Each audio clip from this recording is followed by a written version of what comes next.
Welcome to the metaverse. For decades, it's been the stuff of science fiction. Entire virtual worlds. They're not just video games, metaverses are different.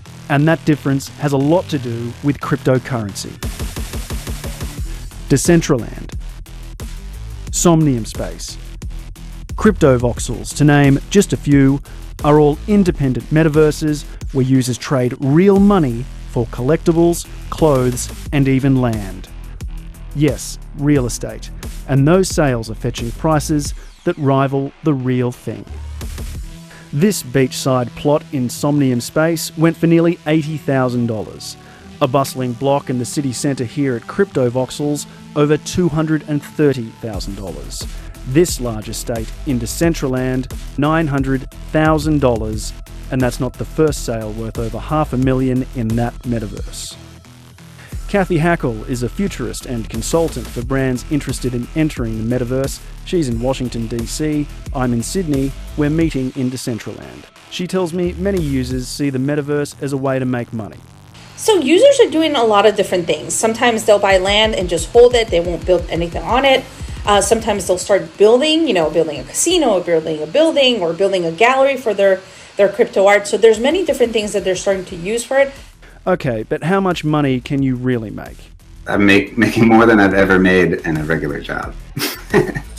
Scott Ferguson from San Diego got in early. Now he buys land parcels to sell for a profit on the secondary market. Right now I have like 17, I think. I started with just one, and the idea was to just buy it and hold on to it for 5 or 10 years and hopefully sell it to some rich person for $100,000 or something. But I ended up putting it up for sale just in case, and it went really quickly. If this is all ones and zeros on a remote server, what's to stop the land from just being changed or deleted by the metaverse developers? This is where non-fungible tokens, or NFTs, come in.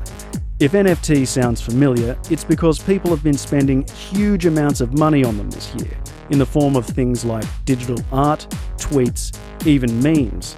Simply put, an NFT is a digital certificate that allows you to own something that only exists online. And because it lives on the blockchain, it can't be deleted or tampered with. And NFTs are how metaverses sell land deeds. Now that the technical stuff is out of the way, the fact remains that all things cryptocurrency are pretty risky. Is digital land just another speculative asset?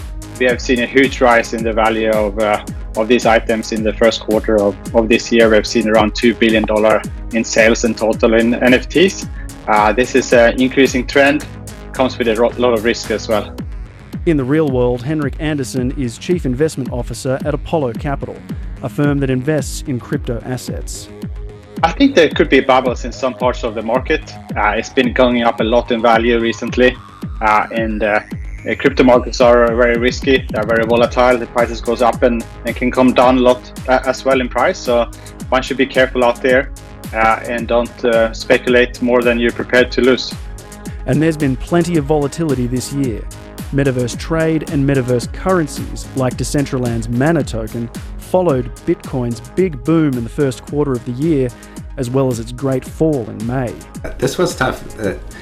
It's been extremely difficult. I'm a student. It's been tough to pay attention to classes this last semester that just finished. It was distracting because crypto was going up the whole time, and I never made that much money before. And then the very last week, of finals week, it all crashed. So it's like the most stressful week of my life.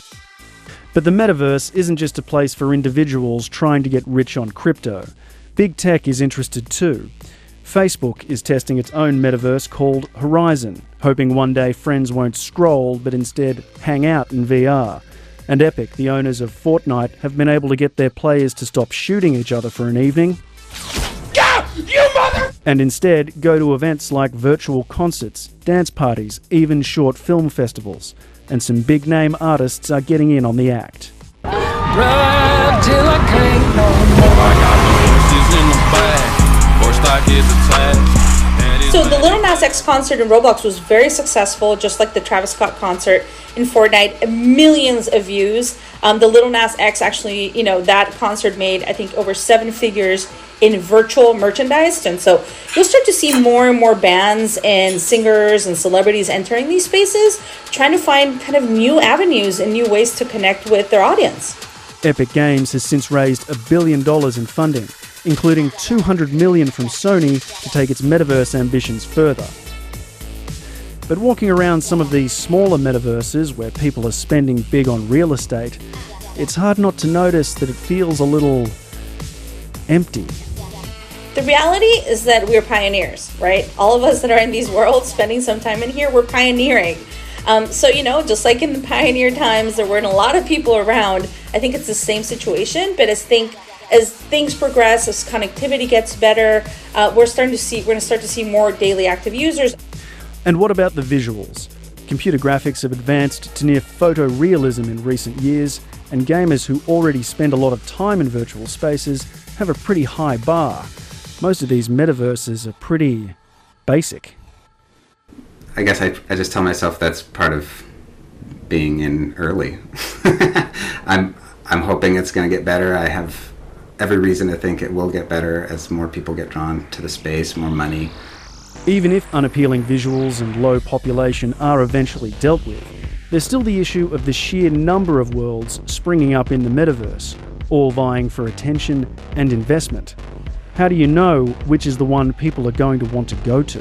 Well, the worst that could happen is that another platform comes along that becomes more popular, and your real estate value will decrease a lot in price.